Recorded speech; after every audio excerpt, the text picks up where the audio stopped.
Hello guys, for today's video, tuturuan ko kayo kung paano ayusin o hirap ka ba para i-on yung mga cellphone nyo, mga smartphone na wala ng power button. So ito, sundan mo tong tutorial na ito para to sa'yo.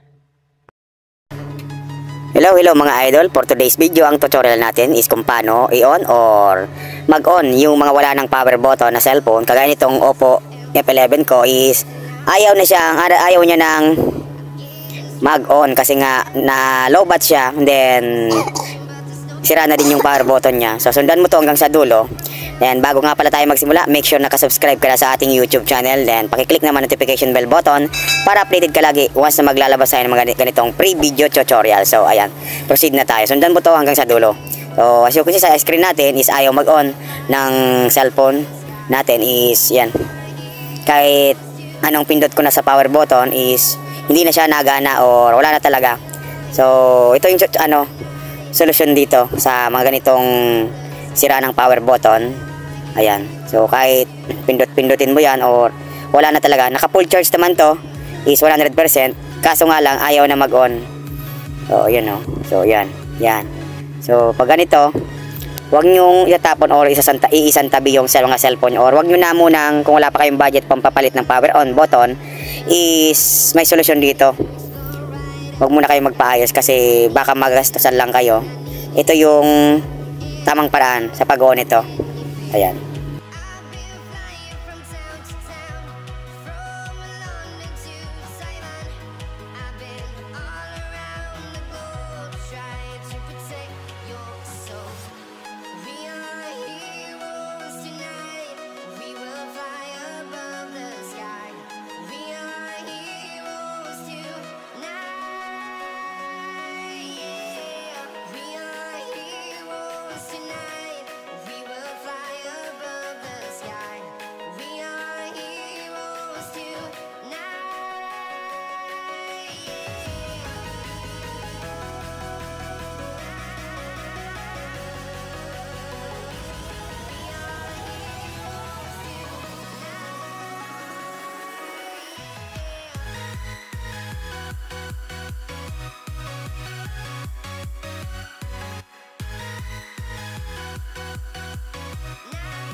So ayaw talaga mga idol magbukas, mag-open itong cellphone natin na gamit. So ang ituturo ko sa inyo, ito yung pinagbabawal na technique. O ito yung dapat nyong malaman pag ganitong mga sira na yung power button, kahit full charge siya, hindi nyo ma-open, hindi kayo makapag-Facebook.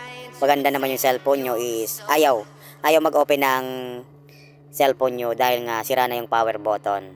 Ang unang-unang yung gagawin, kunin nyo yung charger nyo, i-plug nyo sa may saksakan, ni-ready nyo yung charger nyo ng cellphone nyo. Ito yung tutorial natin. Sundan mo to ng maigi.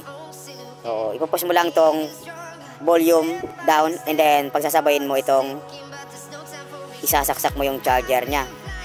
Ito. So ayan siya guys, oh. Nag-open na siya sa screen natin. Effective yung ginawa natin na pinagsabay mo yung pagsaksak ng charger nya at saka itong volume down nya. So piliin nyo lang yung English and then i-reboot nyo yung cellphone nyo. Automatic nya pag nag-reboot, magagamit nyo na ulit or mag-open na yung mga cellphone yung hindi nyo mabuksan kasi nga wala na siyang power button or yung power on nya is not function. So yan o.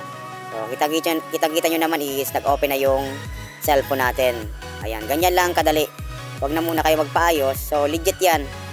Hindi naman masisira yung cellphone nyo yan. Yan talaga yung method, yung tricks para may open nyo yung mga cellphone yung ayaw na mag-on or sira na yung power button. Ganito lang yung technique.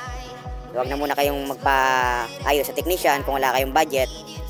So baka kasi mahal yung isingil sa inyo. So ito, so, open lang natin. So, sana nagustuhan nyo itong mga video na ina-upload natin, itong sinishare na video natin. At paki-like and share mo din sa iba para matuto din sila. Ayan o, legit na legit.